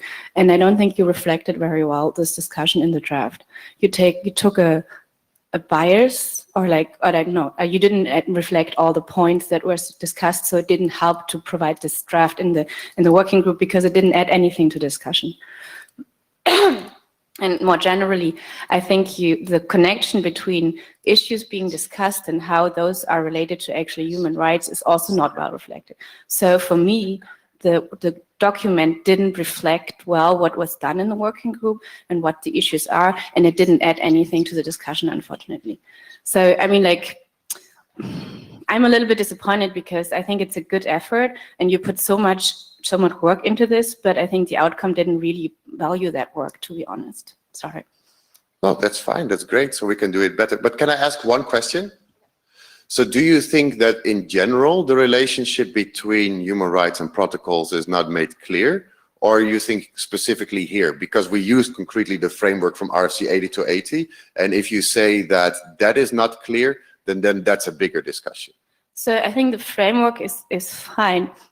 Just the text specifically doesn't really give the connection at the end. I mean, like the framework gives you a structure of which points you should discuss, right? And you do discuss this point, but you don't really reflect, you know, what is the impact at the end. You just like kind of rephrasing the discussion we already have in the working group without, as I said, adding anything from my point of view. Okay. So I think actually, I think the better model, which did work, is because like all these discussions happened in the quick working group, and there's like so many people and so many different opinions involved. So for me, the better model, which you're doing right now, is that people who contribute to this group also come to the quick group and actually participate in the discussion there and bring the point into discussion when the discussion happens, right? And it's not that everybody in this group has to come to every meeting and participate in every discussion, but some people do. And I think that worked very well. So I think this is a very good interconnection. I'm not sure what this additional review actually brings at the end. Well, and it's also a risk of actually using the method of interviews, right? Because that is a way in which you repeat what has already been said, and which would actually explain why it's relevant for people outside of the working group and not so much for the people inside of the working group, because they've already been talking to each other. So that might be a direct property of this method of doing the review. So I find this extremely useful. So I mean, also I think with the interviews, I guess you captured different opinion in the interviews, but you might still not really have captured the whole discussion, right? Because you only selected a small number of people. Yeah, totally true. But then the problem there was we had over 100 pages of transcript, and then we put it together, and then with our notes, we still had 75 pages, and then we knew no one is going to read this, right?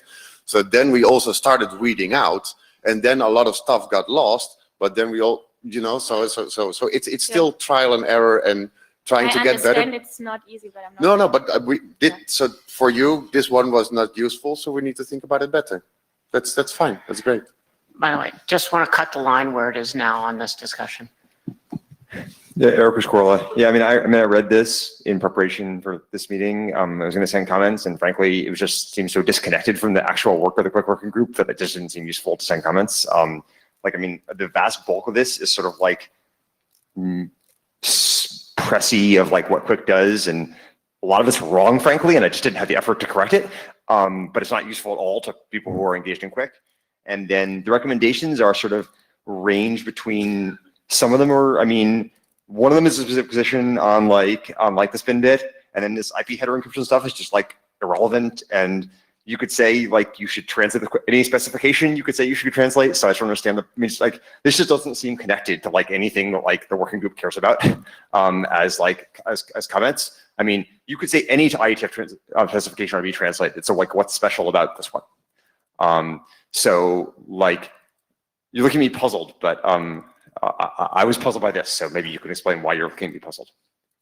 No, so it's of course everything can be said about everything and at a larger platform, but I think especially because Quick is going to play a significantly big role, and because it also says it's because a lot of people are using it, I think the working group itself could actually work on translations and could do that. And I think there are enough resources and people in the working group to actually do that. There are working groups with a very small amount of people who maybe do not have the resources. There they could do it. Making the tooling available, the tooling is available by people in the working group, so they could also make it available. I think these are definitely things that will be possible to be done by the people in the working group. Well, tooling already is available.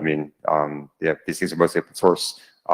I think I rate the probability that the working group will translate Quick as somewhere between 0 and 0. So you can suggest whatever you want, but I'm looking at the editor, and I think the chance he's going to do it is nil. So I guess I'm just saying that like this is not a form of engagement that is likely to have useful impact on what working groups do. I want to echo what Miria said. The right way to do this is not to put as a long document, but to show up with the working group and like specifically engage with the working group on specific issues. And frankly, to more generally engage with the working group, people who show up and have exactly one hobby horse tend to have very little impact. Thanks. So Martin Thompson, I was one of the interviewees for this one, and sort of wanted to comment a bit about that process. I thought for a group like this, where we value the input and the perspective, right? So this is a perspective that we don't necessarily get a lot of in the discussions that we're having. So we value that, and we appreciate the fact that people coming into this from this perspective often don't have the depth of knowledge that the participants in the working group have, and it's kind of challenging to come up to speed. So the interviews were a kind of a good way to get that process started and sort of bootstrap your understanding of what's going on. So you read the documents, you talk to people, maybe read the documents again. But as a process of finding problems, I think that's great. I think the end of this process is where we need to pay the attention. And you got some feedback on the specific document that was produced. If you're looking to make the contributions, I think it would be more valuable to simply say, we have identified the following things, and now we're going to go and participate in the working group on those topics. Raise the issue, discuss the issue, have some negotiation about what it is that you think you're talking about, and take it from there. And then that doesn't necessarily turn into a long-term commitment to the work. And this is one of those sort of high energy events that we have in the IETF occasionally, where this is intense work by a single working group that you have no hope of participating in across the breadth of the issues that we're talking about. But you want to come in and you want to address a particular problem. So say the internationalization thing for the error messages was something that you cared about. You take that to the working group, you start a thread on that discussion, you participate in that aspect of the discussion. And I think people would be at least receptive to having that level of discussion without the broader thing. But at the same time, I also appreciate the fact that there's some level of validation for the things that we've done in Quick, in the design of Quick, and having someone simply say an email to the group saying, we looked at this and we appreciate that the following things have been done, and we think this is a good thing for the following reasons, would also be appreciated at some level as well, because people in the working group do understand and have these desires to make things better from the perspective of censorship and whatnot. That was there, right? Yeah, so you have those things in the draft, which is fine, but you can say those things in any number of ways. And what I think part of the problem here is that there's a lot of information in this document that sort of tries to cover a whole bunch of different things, and it's a little diffuse. Where if you just pick the one thing, we think that the document's fine from a censorship perspective, or pick a couple of topics, you can sort of simplify the process a little bit more, rather than having the long sections broken down in the 80-80 format and whatnot. I think maybe there's a different way to provide that feedback, that's all. Yeah, I think these are good things for looking at the guidelines document, and basically they're all really helpful for that. And we may get to that guidelines document as we go through. Alyssa Cooper, picking up on some of what the last three people said, but something that Miria said in particular brought this to mind. So in the process of writing RFC 6973, the security area directors also tried to set up a privacy directorate, basically to do privacy-focused reviews, and it didn't go anywhere. Part of that was difficulty getting people to do the reviews, but there were some reviews that were done. And it turned out that having those kind of external reviews did very little for privacy in the IETF compared to having people in the working groups who cared about privacy designing the protections into the protocols themselves. So I think this is like, going back 6 or 7 years now, but I think nobody would say that we suffered for not having these external privacy reviews done compared to the amount of incredibly great work that has been done in furtherance of privacy in the IETF in the meantime. So that's just kind of a data point specifically with respect to privacy, that we kind of went down the same path and tried to do the same thing. And it turned out that doing the kind of engagement that Miriam, Ecker, and Martin just talked about, like specifically on particular issues, narrowing in the focus in individual working groups is much, much more effective than trying to like write these broad-based reviews and, come in from the outside and try to influence the work that way. Thank you. Thank you. It's actually an interesting data point because the last meeting we got sort of the opposite. These things are useful. So trying to find the balance between those, I think, has become sort of an issue from one time, thank you, it helped, to another time, thank you, it doesn't help. So thanks. We're almost, we're really going on time, but if you've got. But you can drop this one. It's fine. Yeah. Right. Yeah, since you're standing there and since guidelines is, Yeah, so I think this is going to be extremely useful for this document, which describes how to do protocol considerations and how to do those kind of reviews. So the idea was to create a document for human rights guidelines based on RFC 8280. As many of you know, RFC 8280 is a bit of a bulky document, also because it was establishing an idea and a practice, namely the idea that there is a relationship between human rights and protocols and a practice of providing guidelines for these reviews.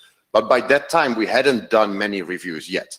And currently, we have done many more. And therefore, we want the document to be practice-based and practice-oriented so that people ideally can do these themselves and they don't even need us to participate in the working groups or do the review. So if we are useless, that would be the perfect outcome of this document. So what we have changed in the latest version is that we tried different approaches, like using the lens of the guidelines, the lens of the perceived impact of the protocol. So Ecker said before, this is not something the working group cares about. Well, maybe there are things that the working group should care about that it doesn't care about now. So that's also a role of the review, by looking at it not from the side of the developer, but the side of the people impacted. So that might be a useful contribution. We've also documented how we've gone ahead with the expert reviews and interviews with impacted persons and our communities. So that is stuff that we have added. So possible next steps will definitely be integrating comments that we've just received in a way that could help people make different decisions about how to do a review, how to make a selection, and where to engage in the process. We could link to completed human rights reviews, but maybe then also add a bit about how they were received and do a bit of an analysis there and add useful information there. Gurshabat, sorry, I missed that, is going to be the new author editor of this document, because he's done a lot of reviews now, so it only makes sense to have him part of that. He suggested that we could reformulate the questions so that we don't have such a mess at the table as we had before, to ensure that either all good answers are yes and all bad answers are no. But then Corinne mentioned, if you do that, then you make it easier to skip over all the questions. So someone say just yes, yes, yes, yes, yes, yes, yes. So that is something that we're still trying to think about. How can we make it more consistent and easier to parse and easier to do the reviews? Outcome transparency of a protocol. You could read in that consequences for the architecture and power relationships within the infrastructure and the internet architecture. We could discuss whether that should have a separate heading, or whether that should actually go under outcome transparency, or whether we're actually muddying the waters of outcome transparency there. And then it was also mentioned that we should perhaps add environmental concerns, also because at ANRP and in recent more discussions in academic and popular literature, there has been a lot of discussion about the impact of energy consumption on climate change and the impact of climate change on the internet infrastructure and architecture. So these could also be a relevant concern. So these could things that that could be added to the guidelines. So all ideas how we can make this useful for you are extremely helpful. And if we're going the route to going towards publishing, should we then mark this as an update of RFC 8280 or not? So those are just a few questions for you. take those to the list and just quickly, were you going to do the association draft, or we had the association draft and the political draft? Wanted to get those quickly, wanted to make sure so that we could get to the I filter, and we've now got 10 minutes left. Oh, So- shit. Oh, Yeah, no, we used up a lot of, yeah. we used up the maximum time on the early discussions, and Hi, Stephen Farr. Can I ask a question on, if you go back a slide? sure, go ahead. What the hell does that third bullet mean? I have no idea. Sorry, what? I have no idea what the third bullet means. What the third point? So right now we have the thing outcome transparency, right? So is it clear what your protocol will change when it's actually implemented, right? Okay. So at what scale is that meant? It's particularly the last word. I have no idea what you mean. So it's like, so what power means? Like as in current, or as in as in political power, or as an economical power, as an economic concentration, or in relation to consolidation. Okay, so if you're suggesting that one possible next step is that these reviews try and state who in some particular IETF context has power over who else, that seems like a really bad idea. Why? Well, try it and then maybe find out.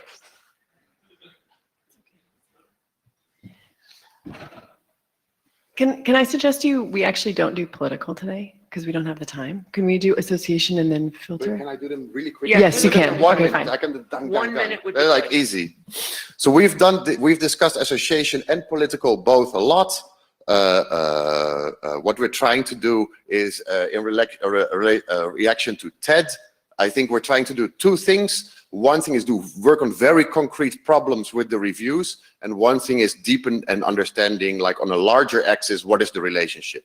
Well, I think this relationship, especially in relation to political and association draft, we discussed a lot, we worked on this a lot, and I think the discussion on the list has also petered out a bit. So I think we should either go into publication or do something else with it. So that's pretty much where we are, and that's the same with association as with political. And I think it establishes both documents a good discussion that we've had, and it further expands the relationship as put out in the charter. So hopefully that helps, and then we can continue to work on the issues as Ted said, and continue to further looking work, because these were still very basic drafts that might have taken longer than would have been needed. Okay, thanks. Yeah, I didn't have the impression reading them that they were quite ready for publication. I think there's a lot of discussion yet to be dealt with, but I'll cover that later on the list because my comments would be longer. Get Ted. Ted Lemon, I'd really like to see some discussion of the tensions between rights, because right now every one of the rights that you talk about in these documents is stated as essentially as just a good. In other words, maximizing it would be best. And in practice, that's not really actually the case. There are often tensions between rights. And so, for example, freedom of association has some serious problems if you want to associate with me and I don't want to associate with you. And these are quite important when you're talking about human rights on the internet. So I'd really like to see that explored more. Also, I find that the documents right now are not really written in a way that would allow somebody who is not deeply interested in the topic to have any kind of reason for thinking they should read them. And so I think that one of the things that the documents might want to focus on a little bit more is sort of the sales pitch for getting somebody past the abstract and into the rest of the document without them sort of going like, you know. I mean, not that I don't mean that the documents are bad. No, I just mean but I think that's true for many RFCs. Because they are specialists, and this is like a specialist. It doesn't need to be an introduction, and I think these are not meant as an introduction. I think they might need to be more of an introduction, but we really need to have a broader conversation. But every time it's like, let's take it back to the list, and then on the list, it doesn't happen. There was a lot of discussion on the list that sort of, I don't see it as having ever come together. Yeah, So- the discussion winds up being a denial of service attack, and it's a bit of a problem. It's difficult to have a discussion when the discussion turns into 1,000 messages and nobody's really trying to converge, but rather just trying to get their point across and be the last one to speak that point. I don't know that that's actually what's intended, but that's how it feels. So I don't think that's the case in the discussion on these drafts. Okay, yeah, we probably Sorry. could have a discussion about the discussion, and that could be entertaining. I have sort of felt as a chair that I've sort of been very laissez-faire about it, and let's see what came up. But I've never seen any of it sort of work its way to resolution and to a discussant resolution. And it's probably something we should try to do now. But I really want to cut this discussion on that one because we only have 5 Aubrey, minutes left. if I may just ask, would it be useful to have like an ad hoc discussion this week, Niels? Maybe just to see if maybe we can schedule something later in the week just to continue that point. You know, We can try, that would probably be useful. I think that's a good proposal, and I just add another one, which is that I think Aubrey and I as chairs should just work with Niels to get it to a point where we feel like it's satisfied by looking at the list, by using our knowledge, and so to work with you more on finalizing these, Niels. I think we both agree on doing that. Okay, the other one we had was, we had a discussion, and we wanted to give it just a couple minutes, and we won't get to the open discussion on iFilter. That discussion, that document had a fair amount of unresolved discussion. And I just wanted to say in the beginning that, you know, I certainly had an impression that it was more of an engineering suggestion than it was a research group document, but I wanted to give you a chance to talk about it. Thank you so much. Yes, next. This is, I'm going to keep this mercifully brief. We can have arrange for a different. You have to stay, I think you have to stay in the yellow and black. And the clicker is here. Yeah, if you need it. Here. Just anywhere, you were just crossing out of the zone. Okay, I'm going to try and summarize really briefly what's going on. The idea is there is a human right, which is the right to live, which many people are concerned with, and it comes about with the right of, there's a lot of tensions between freedom of speech and, as I say, the right to live. This is one of the biggest problems that we face, which is the dark side of the internet. And it may be the 0.99 or 99.9999% of the internet is wonderful, but there is a dark side. And if we can briefly turn it into the unintended consequences of not doing anything is in many, many, many different areas, and we can have a further discussion on it at a more context. Just to give you one example, which is about ISIS. 2 days ago, I was sitting with somebody in the Indian government, and he was saying to me, I wish to follow the rule of law, but as you know, India, we have a great problem with terrorism. Can you help me? So, other people have asked me also, is there a protocol solution, or is this just basically a lot of hot air? And so I will suggest to you that there are multiple protocol solutions, and also people are doing many things today. So this is not as if this does not exist, that things don't exist today, but there are non-transparent efforts to do this, and efforts by multiple governments to do various things, private companies and so forth. One possible solution is something out of SFC, which is basically a shim that sits between any protocol and any layer and any other layer, let's say possibly between the IP layer and TCP layer, and you put a metadata type in there. What is metadata? Big, good, long question. How do you decide what metadata type is for the packet? Large question. All I'm suggesting is that there are potential protocol solutions, and I will also suggest that this is probably the biggest problem that we face, and as many, many, many more millions in India come online, the people in our villages are not sophisticated. And today, when there's a fake video from someone from another sect saying a child has been kidnapped or a girl has been abused, people are killed. And this will only increase. Thank you. Okay, thank you.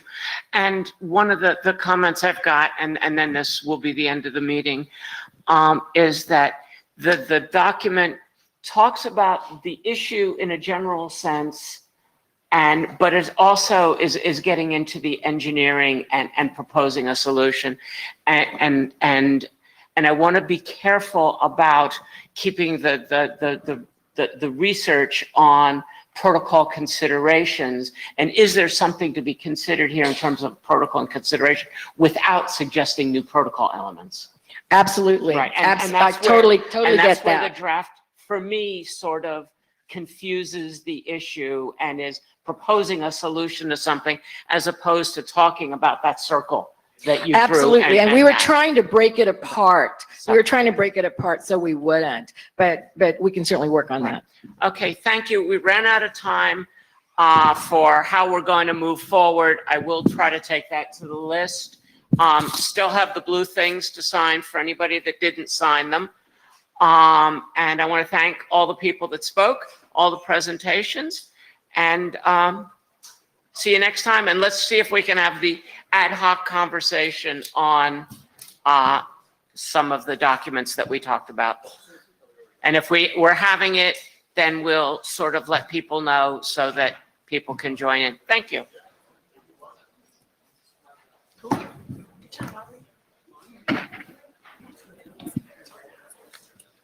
The blue sheet. And there's one of the blue sheets still in the